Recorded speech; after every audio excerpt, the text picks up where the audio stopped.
মঙ্গলবার নতুন করে 18,566টি ঘর গৃহহীনদের মাঝে হস্তান্তর করবেন প্রধানমন্ত্রী শেখ হাসিনা। লালমনিরহাটের সবকটি সহ দেশের 70 উপজেলাকে গৃহহীন ঘোষণা করবেন তিনি। নিজের নতুন ঠিকানা পেয়ে আত্মপরিচয় খুঁজে পেয়েছেন উপকারভোগীরা। সবুজে ছাওয়া প্রশান্তির মাঝে যেন ফুটে থাকে লাল আবির। স্বচ্ছ জলের সমাহারে হাঁসগুলো জলকেলি করে, ডুবো জলে সাঁতার কাটে তরুণ।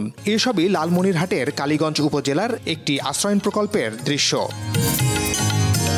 এরকম আশ্রয়ণ প্রকল্পে লালমনিরহাটের 5 উপজেলার 4টির 1282 জন ঘর পাচ্ছে। এর মধ্যে কালীগঞ্জে 875, পাটগ্রামে 99, হাতীবান্ধায় 166 ও আদিতমারি উপজেলায় রয়েছে 142 জন উপকারভোগী। এসব ঘর ভূমিহীনদের শুধু মাথা গোজার ঠাঁই নয়, নিজের আপন ঠিকানা। করি খাই আর কি করি অনেক শান্তিতে আছি, সুখে আছি। আগে আমার কোনো ঠিকানা আসলো না, পরিচয় আসলো না, মাইসের জমিতে আসলো। এখন ঘর পেয়ে এটাই আমার ঠিকানা হয়েছে, পরিচয় হয়েছে। আগে ছাদ ছিল না মাথার উপর, এখন ছাদ আছে।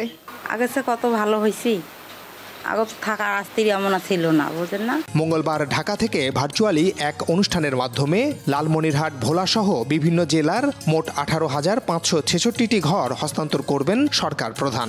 তাদের প্রত্যেকটি ঘরেই বিদ্যুৎ সুবিধা প্রদান করা হবে, সুপেয় পানির ব্যবস্থা করা হবে। তারা যেন কর্মমুখী শিক্ষায় শিক্ষিত হতে পারে এবং নিজের পায়ে দাঁড়াতে পারে। ক্রমান্বয়ে প্রশিক্ষণ দেওয়া হচ্ছেই, নতুন যারা ঘর পেল তাদেরকেও এই প্রশিক্ষণের আওতায় আনা হবে। এখন পর্যন্ত এই প্রকল্পের মাধ্যমে দেশে 43 লাখ গৃহহীন মানুষ উপকার পেয়েছেন। দেশের আর একজন মানুষও গৃহহীন থাকবে না। সরকারের এই রাজনৈতিক অঙ্গীকার এখন অনেকটাই বাস্তবায়নের পথে। নতুন করে 70টি উপজেলাকে গৃহহীন মুক্ত ঘোষণা করতে যাচ্ছেন প্রধানমন্ত্রী শেখ হাসিনা। আর এর মধ্যে দিয়ে দেশের 464টি উপজেলা হবে পুরোপুরি গৃহহীন মুক্ত। মাহমুদ শাওন, দীপ্ত সংবাদ, লালমনিরহাট।